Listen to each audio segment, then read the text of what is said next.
தமிழ் நெஞ்சங்களுக்கு வணக்கம். நீங்க இப்ப ஸ்கிரீன்ல பாத்துட்டு இருக்கீங்க இல்லையா, இந்த மாதிரி போட்டோ எடிட் பண்ணோம் அப்படின்னா இந்த வீடியோவை ஸ்கிப் பண்ணாம ஃபுல்லா பாருங்க. ஆக்சுவலா இதுல என்ன பண்ணிருக்கோம் அப்படின்னா, தளபதி ஒரு பக்கம் இருக்காரு, நம்ம தல தோனி வந்து ஒரு பக்கம் இருக்காரு. சோ இந்த ரெண்டு போட்டோவுமே தனித்தனி தான். இது ரெண்டையும் ஜாயின் பண்ணி ஒரே போட்டோல வந்து கொண்டு வரது எப்படி அப்படின்றதுதான் இந்த வீடியோல வந்து பார்க்க போறோம். ஆக்சுவலா இந்த ஒரு எடிட்டிங் அப்படின்றது நிறைய பேருக்கு முன்னாடியே தெரிஞ்சிருக்கும். இருந்தாலும் தெரியாதவங்களுக்காக தான் இந்த வீடியோ. இந்த மாதிரி இன்னும் பேசிக்கான போட்டோ எடிட்டிங் பத்திலாம் நம்ம சேனல்ல நிறைய வீடியோ வரப்போகுது. சோ மறக்காம நம்ம சேனலை வந்து சப்ஸ்கிரைப் பண்ணிக்கங்க. இப்போ வீடியோல போலாம்.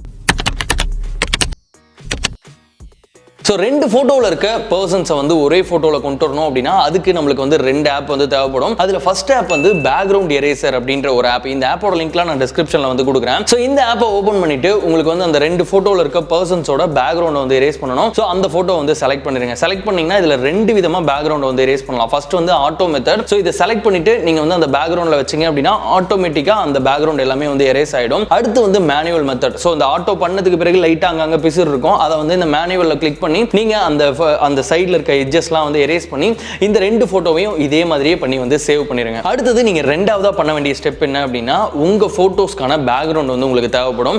ஸோ உங்களுக்கு ஏதாவது ஐடியா இருக்கு அப்படின்னா அதை வந்து கூகுளில் போயிட்டு சர்ச் பண்ணுங்க. போட்டோ பேக்ரவுண்ட்ஸ் அப்படின்னு சர்ச் பண்ணீங்கன்னா உங்களுக்கு நிறைய பேக்ரவுண்ட்ஸ் வந்து வரும். அதுல உங்களுக்கு எது பிடிச்சிருக்கோ அதை வந்து டவுன்லோட் பண்ணிருங்க. அடுத்து மூணாவது ஸ்டெப். இந்த ஸ்டெப் பண்றதுக்கு வந்து பிக்சல் லேப் அப்படின்ற ஒரு ஆப் வந்து தேவைப்படும். இந்த ஆப்போட லிங்க்கும் டிஸ்கிரிப்ஷன்ல இருக்கு. இந்த ஆப் ஓபன் பண்ணீங்க அப்படின்னா இன்டர்ஃபேஸ் வந்து இந்த மாதிரி தான் இருக்கும். இதுல நாலாவதா இந்த மாதிரி ஒரு ஐகான் இருக்கும். அதை செலக்ட் பண்ணீங்க அப்படின்னா இதுல இமேஜ் சைஸ் அப்படின்ட்டு வந்து ஒரு ஆப்ஷன் வந்து வரும். அதை செலக்ட் பண்ணி உங்களுக்கு அந்த கஸ்டம் அப்படின்ட்டு இருக்கிறத கிளிக் பண்ணி உங்களுக்கு என்ன சைஸா வேணும், ஸ்கொயரா வேணுமா இல்ல நீங்க ப்ரொஃபைல் பிக்சரா வைக்க போறீங்களா அப்படின்றத வந்து செலக்ட் பண்ணிக்கங்க. நான் வந்து யூடியூப் தம்ப்நெயில் அப்படின்றத செலக்ட் பண்ணி ஓகே கொடுத்துறேன். சோ இப்போ பாத்தீங்கன்னா அந்த ரெசல்யூஷன் வந்து செட் ஆயிடும். இப்போ மேல வந்து ஒரு பிளஸ் ஐகான் இருக்கும். அதை கிளிக் பண்ணி ஃப்ரம் கேலரி அப்படின்றத கொடுத்து நீங்க அந்த பேக்ரவுண்டுக்காக ஒரு இமேஜ் டவுன்லோட் பண்ணி வச்சிருப்பீங்க இல்லையா, சோ அந்த இமேஜை வந்து இதுல கரெக்டா செலக்ட் பண்ணிட்டு இந்த இமேஜ் ஃபுல்லா வந்து இருக்க மாதிரி இந்த மாதிரி டிராக் பண்ணி வந்து விட்டுருங்க. அதுக்கப்புறம் மறுபடியும் வந்து இந்த பிளஸ் பட்டனை கிளிக் பண்ணி நீங்க ஏற்கனவே அந்த எரேசர்ஸ்ல பேக்ரவுண்ட் எரேஸ் பண்ணி வச்சிருப்பீங்க இல்லையா ரெண்டு போட்டோ, அந்த ரெண்டு போட்டோவையும் வந்து உள்ள கொண்டு வந்து உங்களுக்கு எந்த இடத்துல வேணுமோ இந்த மாதிரி சோ உங்க கிரியேட்டிவிட்டிக்கு தகுந்த மாதிரி அந்த போட்டோஸை எங்கெங்க வைக்கணும் அப்படின்றத வந்து வச்சுக்கலாம். இப்போ பாத்தீங்க அப்படின்னா அந்த ரெண்டு பர்சனோட போட்டோவும் வந்து பாத்தீங்கன்னா ஒரே போட்டோல வந்து வந்துருச்சு. இதுல உங்களுக்கு ஏதாவது டெக்ஸ்ட் ஆட் பண்ணணும் அப்படின்னா கீழே இந்த ஏ பட்டன் இருக்கு இல்லையா, அதை கிளிக் பண்ணி உங்களுக்கு இதுல வந்து ஏதாவது டெக்ஸ்ட் ஆட் பண்ணணும் அப்படின்னாலும் அந்த டெக்ஸ்ட் ஆட் பண்ணிக்கலாம். அந்த டெக்ஸ்டோட ஃபாண்ட்டை மாத்திக்கலாம். இந்த மாதிரி நிறைய விஷயங்கள் வந்து பண்ணிட முடியும். இதெல்லாமே பண்ணதுக்கு பிறகு மேல வந்து பாத்தீங்கன்னா